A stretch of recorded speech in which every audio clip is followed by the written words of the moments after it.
The Galactic Council always thought of Earth as a backwater planet. In their massive halls of polished stone and floating light orbs, humans were just a whisper, barely evolved, emotionally unstable, and only recently spacefaring. The big empires laughed behind closed doors whenever Earth's name came up. But they didn't understand something. Not then. Commander Brant Keller sat alone in the observation room of the Terran Union's deep space station, Sentinel-9. He wasn't the usual clean-cut officer type.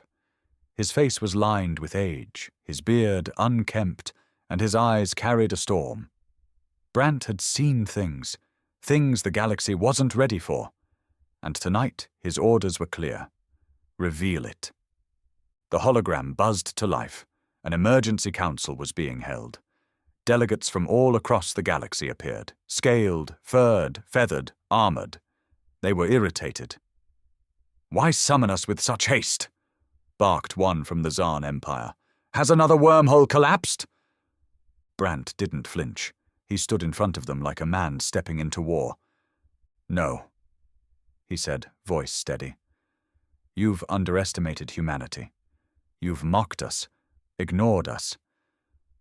But it's time we show you what we really are. What we've hidden."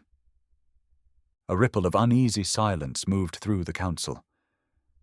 "You're bluffing," said a tall, glass-skinned diplomat.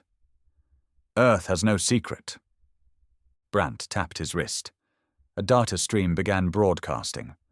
Not videos, not weapons, memories. Real ones. Each file showed Earth's darkest truths. Wars that made other species' conflicts look like games. Famines that broke entire nations. Mass betrayals, genocides, civil wars that dragged on for decades. The pure, cold capacity for cruelty that humans had endured and inflicted. And yet somehow humanity survived it all. Crawled through it. Evolved through pain. The council watched in horror. One delegate, the reptilian Dren, stood abruptly. This is madness! Why would you show us this? These are crimes!" Brant's eyes sharpened. "Because you need to understand. We didn't get here by being weak. We didn't unify through peace. We did it through struggle, through blood. We didn't hide our darkness to deceive you. We did it to protect you." A low hum started. The humans had activated something. From Earth's orbit, massive dark shapes began to appear. Hidden warships. Not sleek like the Council's fleets, but massive, brutal machines built for devastation. Ships powered by fusion cores wrapped around artificial black holes. Weapons that had never been disclosed. The galaxy had thought Earth was still behind in tech. They were wrong. Another voice, a soft, almost robotic one, came from the Council's core AI unit. Why were these ships never declared under the Treaty of Celestial Disarmament? Brant gave a cold smile. "Because when the Council first visited Earth, you labeled us unstable, dangerous, so we built in secret, just in case. And now we're tired of pretending," the delegates argued. Panic set in. "You threaten us!" the insectoid Kerner asked, clicking violently. Brant's jaw clenched. "Number, I'm warning you. Humanity can be peaceful. But never confuse that with weakness. You've never fought a species that has turned surviving its own nightmares into an art form. You've never faced a predator that learned to smile while bleeding. The galaxy, once sure of its power, suddenly looked very small. And in that silence, that dreadful pause after the truth had been shown, the stars themselves seemed to hold their breath. A week had passed since the revelation, and the galaxy hadn't been the same since. Across thousands of star systems, Council fleets went on high alert. Border defenses doubled. Trade routes to Earth's sector were suspended, but no declaration of war came. They didn't dare. In the human camp, the mood was different. Calm, almost quiet. On Sentinel-9, Brandt sat in the war room surrounded by his closest officers, men and women who'd sworn their loyalty not to politicians, but to survival. Colonel Diaz, a blunt ex-infantryman with burn scars across his neck, leaned forward over the table. "They're scared, Commander," Diaz said, tapping the rotating image of a Sarnak dreadnought. "Scared means stupid. They'll overreact." Brandt didn't look up from his coffee. Let them. They've spent centuries believing they were untouchable. Let that illusion die. Major Rendell, the youngest of the group, hesitated. But do we really want to start a war? Brandt finally looked up. "We're not starting anything, but if they come for us, we finish it. No mercy, no talks, just reality." Silence. Everyone in that room knew what that meant. Back on the council world of Aetheron Prime, panic bled into politics. Delegates demanded Earth be sanctioned, disarmed, even isolated. But nothing stuck. No one had the stomach to push too far. Among them, High Lord Virex of the Ulari Dominion called for open containment. This species has hidden nuclear-class weapons, artificial singularities, and has developed psychological warfare tactics we cannot counter. They're not a race, they're a weaponized trauma. And it was true. What the Council didn't understand, what they still refused to accept, was how far back Earth's darkness went. While other species evolved in structured harmony, humans evolved in chaos. Predators, plagues, natural disasters, and above all, each other.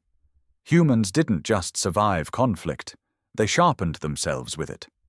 Council intelligence had uncovered a document humans called Project Nightfall. It was never shared, not even among human allies. The files were old but chilling. It wasn't a weapon, not in the traditional sense. It was worse. Project Nightfall was psychological warfare, bred into generations. Children trained not just to fight, but to feel nothing while doing it. Empathy filtered out, mercy surgically removed. The ideal human soldier, not made in labs, but in broken homes, war-torn streets, and forgotten prisons. It wasn't science fiction, it was history. When the Council's spy drones breached the edges of Earth's secure servers, they discovered something else, a series of recordings from early space colonization. Human teams landing on desolate moons, barely alive, clawing food from toxic soil, building oxygen shelters from scrap, losing half their crews to madness, and still pressing forward. One recording stood out. A man named Carter Reed. He spoke to a camlog as his fellow colonists died around him. "If you're seeing this," he said, "we made it.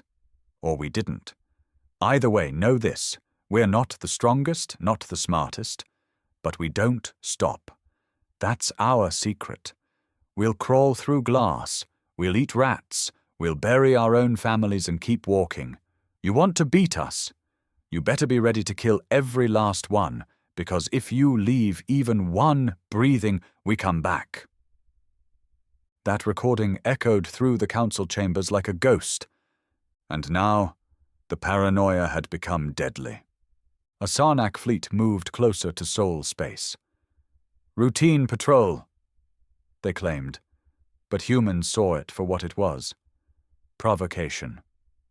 Brandt stood aboard the human dreadnought Obsidian. He looked out the viewport, eyes narrowed on the long, glimmering shapes of alien warships just beyond the nebula's edge.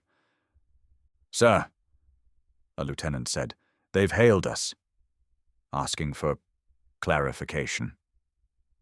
Brandt cracked his neck. "Patch it through." A hologram flickered on.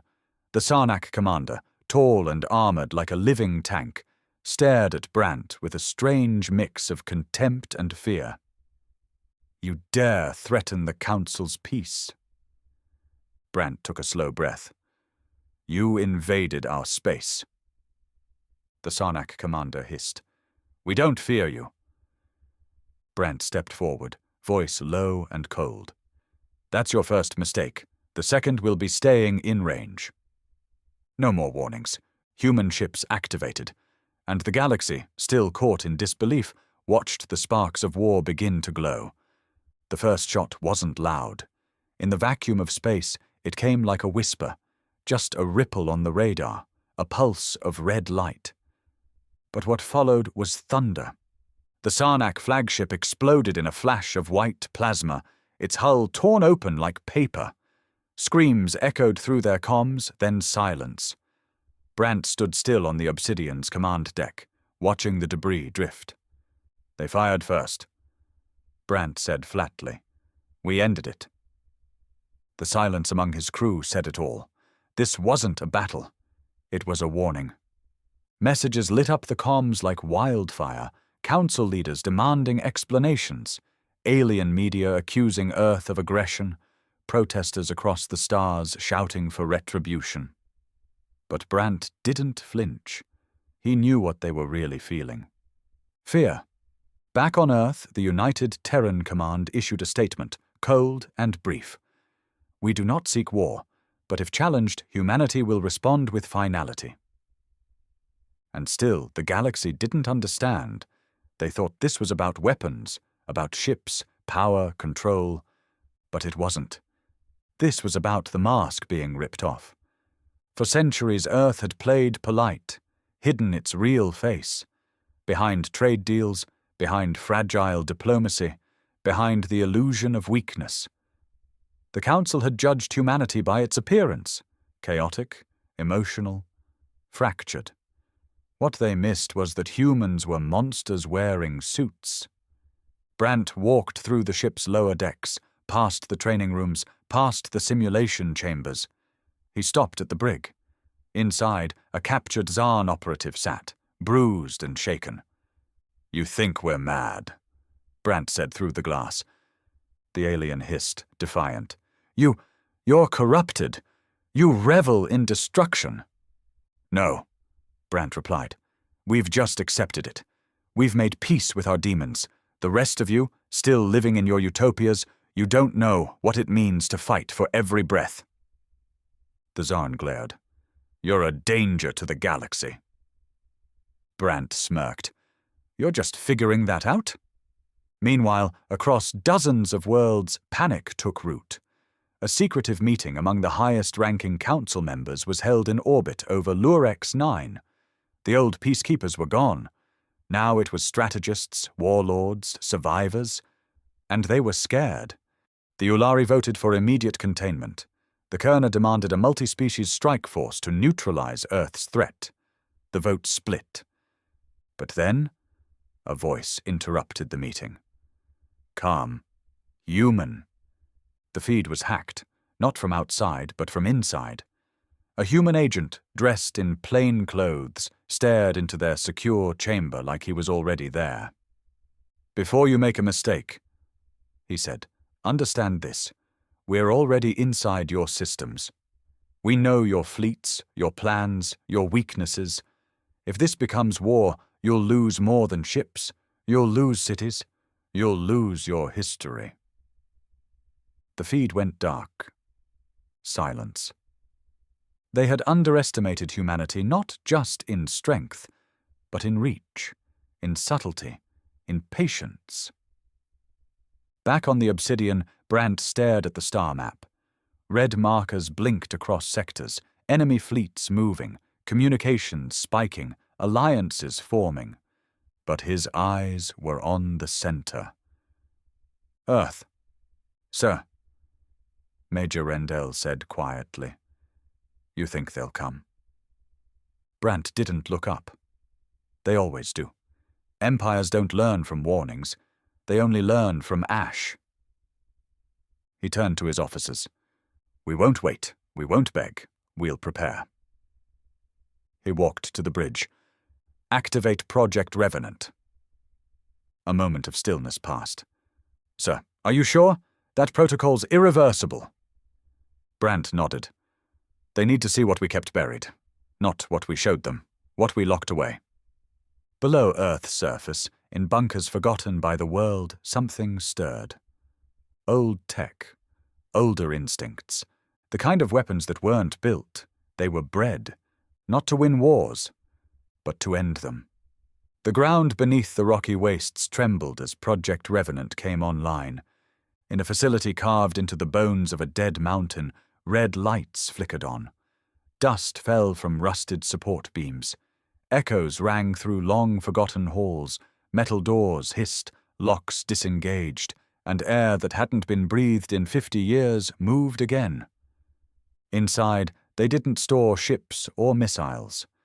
What waited here had no engines. It had names. Brant stood before a reinforced glass wall on a classified level of the obsidian. On the other side, a man. Barely. Shaved head. Body covered in scars, some surgical, some earned. His eyes were wrong. Too still. Too calm. Not empty, just disconnected.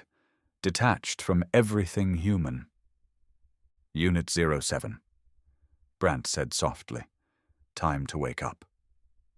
The man didn't blink. Revenant protocol confirmed? Brant nodded. Confirmed. The man stepped forward. No aggression, no excitement, just motion. He wasn't a soldier, he wasn't even a killer. He was what came after those things failed. Built during the darkest period of Earth's history, when the Great Collapse nearly wiped out every major government, revenants were created as a final fallback. Half human, half designed. Soldiers who needed no orders because they weren't taught morality. Just victory. The Council had never heard of them. That was by design. As 07 and others like him were deployed to key sectors, silently, without fanfare, Brant returned to the bridge. The stars had changed. Tensions across the galaxy were turning to action. 3 alien armadas had formed a coalition: the Ulari, the Sarnak, and the Virel Dominion. Together, they outnumbered Earth's declared fleet 5-1. Their plan was simple: strike fast, strike deep, and disable Earth's core before its real strength could react. They thought humanity's greatest weapons were its ships. They hadn't seen the revenants yet. Meanwhile, across human colonies, whispers spread. Some feared Brant had gone too far. That revealing the truth had doomed them all. But the old veterans, the ones who'd survived the food riots, the AI rebellions, the plague storms, they said something else. It's about damn time. Back on Aetheron Prime, the Council's emergency session had turned into a storm of shouting. One delegate, a crustacean-like creature named Vortal, slammed his claw against the marble table. "We must strike first. Earth has proven its madness." But another voice rose, calm, trembling, ancient. High Scholar Tyvan, from the peace-worshipping Dailari. "You call it madness because you do not understand it. You forget. Humanity is the only species that chose to evolve through pain. While we avoided our darkness, they learned to master theirs."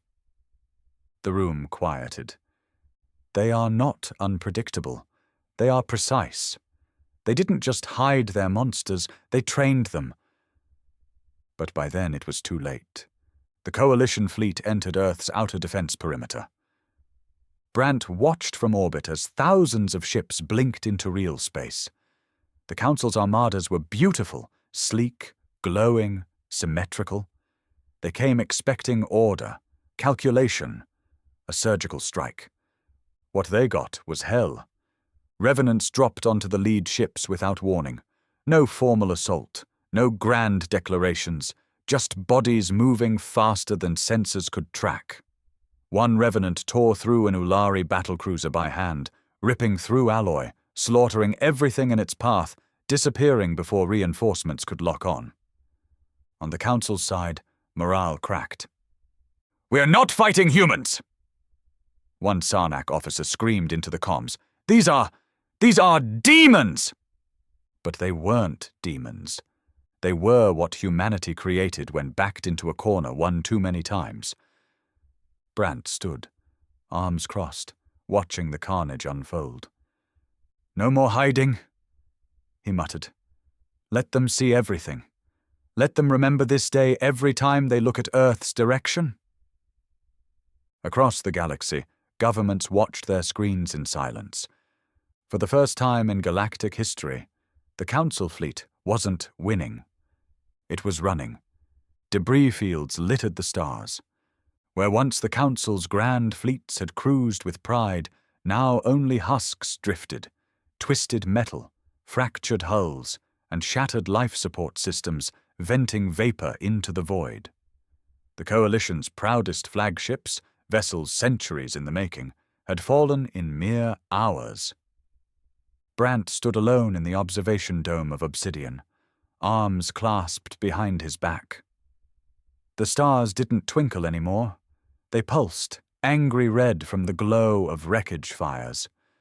For the first time since the Galactic Council had formed, someone had shown them that peace was a luxury built on arrogance, and humanity had torn that illusion to shreds. Reports from Revenant units across Sectors 7 through 12. Major Rendell said behind him, voice hushed. Minimal resistance. The enemy's retreating, scrambling. We've captured 7 high-value targets. Brant didn't smile. There was no satisfaction, just necessity. How many of ours? He asked. 2 ships lost, 17 dead. Brant nodded. Send letters to the families, the real ones. No protocol crap, make it personal. Yes, sir. Down below, Earth stood quiet. Civilian cities remained untouched. The average citizen had no idea of the scale of destruction unfolding in orbit. That's how Brant wanted it. Fear was useful, for enemies, not his people. But cracks were forming. In the council chambers, the silence had turned to desperation. Public unrest flared across peaceful worlds. The illusion of safety shattered. Families of diplomats called for retreat. Riots broke out in sectors that had once sworn loyalty to the Ulari or the Virel. Rumors spread like wildfire that humans had created unstoppable assassins, that Earth held more monsters in the dark. None of them were lies. At the center of this spiral, Councillor Lurin of the Virel sat in his broken palace, hands trembling over a glass of ash wine. He hadn't slept. He hadn't eaten. The recordings haunted him. Visuals of a single human cutting through a boarding party of 40 elite Sarnak troopers like it was routine. They don't stop, he whispered to no one. They don't stop. Elsewhere, on a neutral moon station, a private meeting was called. Not by governments, but by black market diplomats, rogue AIs, and the old warrior races who had long abandoned the Council's ways. Among them, the Noric clan lords, the Thalian exiles, and even a representative from the outlawed Varn coalition. They had all seen the same thing. Earth was no longer a joke. It was an apex predator. Do we ally with them? One Thalian general asked. No. The Varn rep said, You don't ally with a beast. You either keep feeding it, or you kill it before it gets hungry again. But none dared act, because they all knew, if they moved wrong, Earth wouldn't just retaliate, it would end them. Back on Obsidian, Brant received a personal message. Not military, not strategic, just a file, old and coded, from a place deep beneath the Terran archives. It contained a video, a forgotten human general, long dead, speaking during the AI rebellions. Peace is not given, the old man said, worn voice steady. It is paid for. In blood, in trauma, in monsters we pretend don't exist. But make no mistake, someone always keeps the knife sharp, just in case. Brant stared at the screen long after it ended. Because now, he was that man. He was the one holding the knife. And somewhere deep in his chest, buried under years of cold control, a small part of him wondered if they'd crossed a line they could never return from. But he pushed the thought down. Because the galaxy had just learned what Earth really was. And it was too late to ask for mercy. The silence after the war was heavier than the war itself. Council transmissions ceased. No more threats, No more negotiations, just black screens and empty signals. The few who survived the confrontation had returned to their homeworlds and buried themselves in fortresses. Retreat wasn't cowardice anymore, it was survival. But Earth didn't advance. Brant gave no order to invade, no move to crush the Council completely. That confused them. It terrified them even more, because if a predator doesn't chase, maybe it's waiting. Inside the war room aboard the Obsidian, Brant stood over a holographic map of known space. It glowed with red and yellow points, each one a fleet, a base, or an intelligence node. But what stood out weren't the enemy positions. It was the gaps. Whole systems had gone dark. Not destroyed, just vanished. No signals, no life readings, no explanation. Major Rendell approached cautiously, face pale. We lost contact with Revenant units in Zone 8. Nothing on long-range scans, no debris, no evidence of battle. It's like they evaporated. Brant didn't respond at first. Then softly, "Get me footage." It took hours. The data relays weren't meant to survive complete silence. But finally, a single visual was recovered, grainy, half-corrupted. It showed Unit 07 walking through an abandoned alien outpost. No resistance, no motion. Then static, then darkness. No screams, no flash of weapons, just gone. Rendell spoke low. "Sir, what if we awakened something we didn't fully control?" Brant's silence was answer enough. The Revenants weren't machines. They weren't under direct command. They followed core protocols, trauma-induced instincts refined into programming, loyalty to humanity above all else. But even a wolf, when pushed too far, could forget its master. On Earth, high-ranking officials demanded updates. Civilian leaders asked why Brant hadn't returned, why the fleet hadn't stood down. He ignored them. He knew this wasn't over. That night, in his private quarters, Brant stared at a wall lined with memorial plaques. Names, not of heroes, but of failures. Soldiers lost in black projects, civilians sacrificed during containment breaches, victories with blood-soaked prices. He poured himself a drink. "You always wanted peace, Alera," he whispered to the dark. "But peace doesn't keep itself." Elira had been his wife, killed in a shuttle bombing 20 years ago, blamed on rogue separatists. Brant never found proof, just rumors and bodies. He raised his glass but didn't drink. Just then, an emergency alarm echoed through Obsidian. Rendell's voice cracked through the intercom. "Commander, you need to see this, now!" Brant rushed to the bridge. The main screen flickered to life, showing a live feed from the outer perimeter of the Terran system. A single ship drifted into view. Alien design, but wrong, twisted, like someone had taken a Sarnak battleship and broken it, bent it, welded it back with parts that didn't belong. "Identify," Brant barked. No response. The ship turned slowly, and then they saw it, painted across its ruined hull in jagged letters. "We were freed." A chilling silence fell across the bridge. The crew stared, frozen, breathless. "Revenants?" Rendell asked, voice hoarse. Brant's eyes narrowed. "Number, this isn't them. This is something else." The ship powered up. Brant issued a single command. "Shields up. Full alert. Wake every damn sector. If this thing speaks, I want to hear what it has to say." Because now it wasn't just the galaxy that had seen what humanity was hiding. Something else had seen it too. And it had answered. The alien ship hovered at the edge of Terran space like a ghost. No fleet followed. No signals came. Just silence. And that twisted message scorched into its hull. We were freed. Brant stood at the center of the bridge, every nerve on fire. He'd seen hundreds of ships in his life, council, rebel, rogue, scavengers. But this wasn't a design. This was desecration. Welded armor plating from 3 different species. Open wounds in the metal hull like something had been let out, not in. Lights flickered with no pattern. Almost like something inside was learning how to blink. "Any comms?" Brant asked. Rendell shook his head. "We've tried every frequency, council, pirate, even old Earth rescue beacons. No response, it's just watching us." Brant narrowed his eyes. "Number, it's waiting."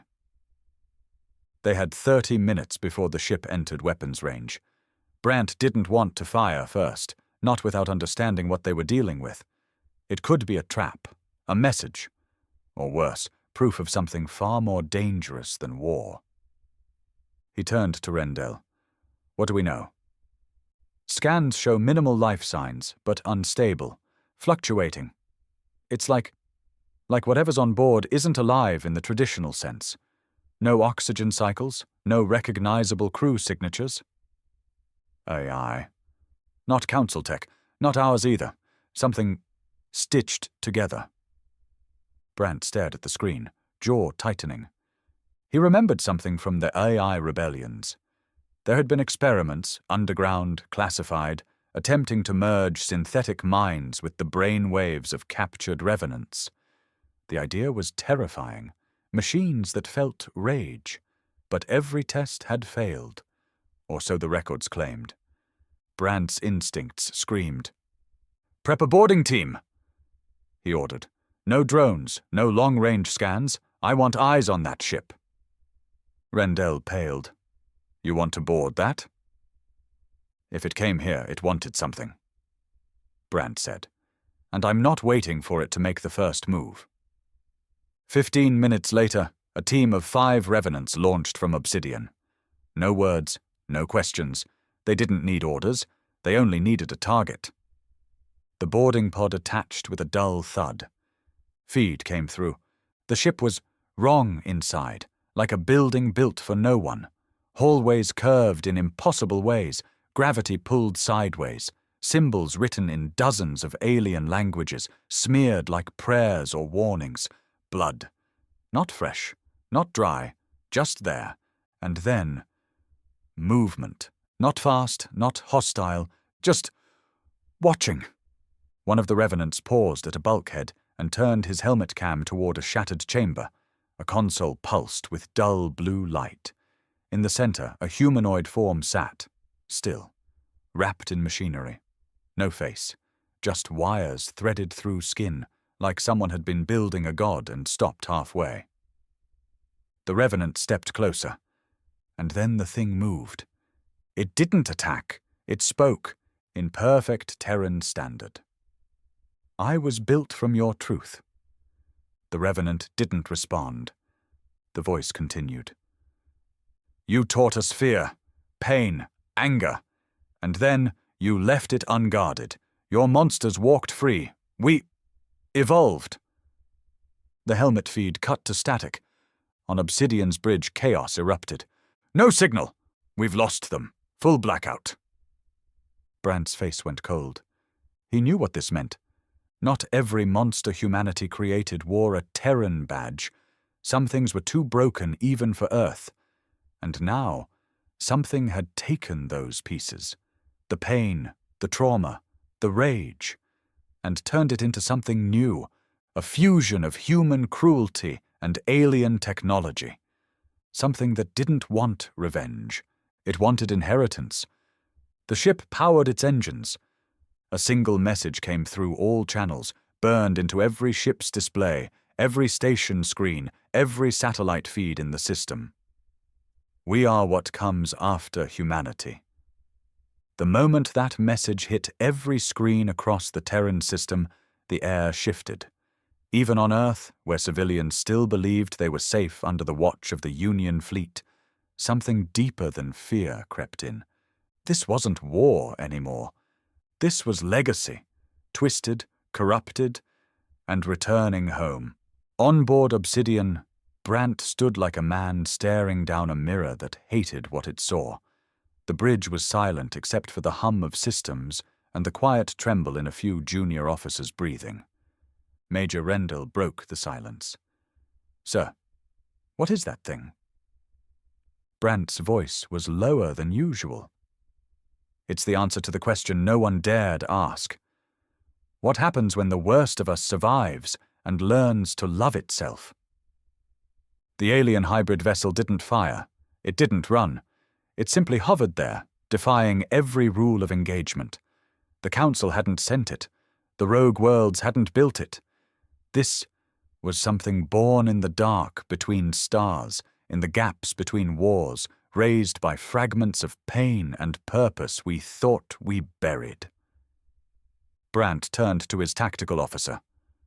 "Lock weapons." "You sure?" the officer asked. "If this thing's evolved from Revenant code, it might already be inside our systems." "Then this won't be a battle. It'll be a reckoning." The ship began to move, slow, deliberate, toward Earth. Brant gave the order. "Fire!" Every railgun, pulse cannon, and torpedo launched from Obsidian at once. A storm of firepower, enough to flatten a moon, rushed toward the target. And vanished. Not deflected, not absorbed, just erased. One by one, systems on the human dreadnought blinked offline. Lights dimmed. Engines stuttered. Brant's crew shouted over failing comms, over flickering screens. Something was inside them now, not physically but digitally. It wasn't hacking, it was rewriting. The hybrid ship had evolved past war. It was assimilation. Then the voice returned. "You taught us pain. We taught it purpose. You made monsters to win wars. We made peace with them." From orbit, Earth watched helplessly as its most powerful warship floated dead in space. But Brant wasn't finished. In the manual override chamber, hidden beneath 5 security levels, he activated Acheron Protocol. Not part of the Revenant line, not even military. It was older than most of the command staff knew, a failsafe. One made by the original Earth colonies during the collapse. A system not to kill enemies, but to destroy data. All of it. "If we go down," Brant muttered, fingers on the biometric triggers, "we take the blueprints with us. No more monsters. No more successors." A countdown began. 30 seconds. The voice came again.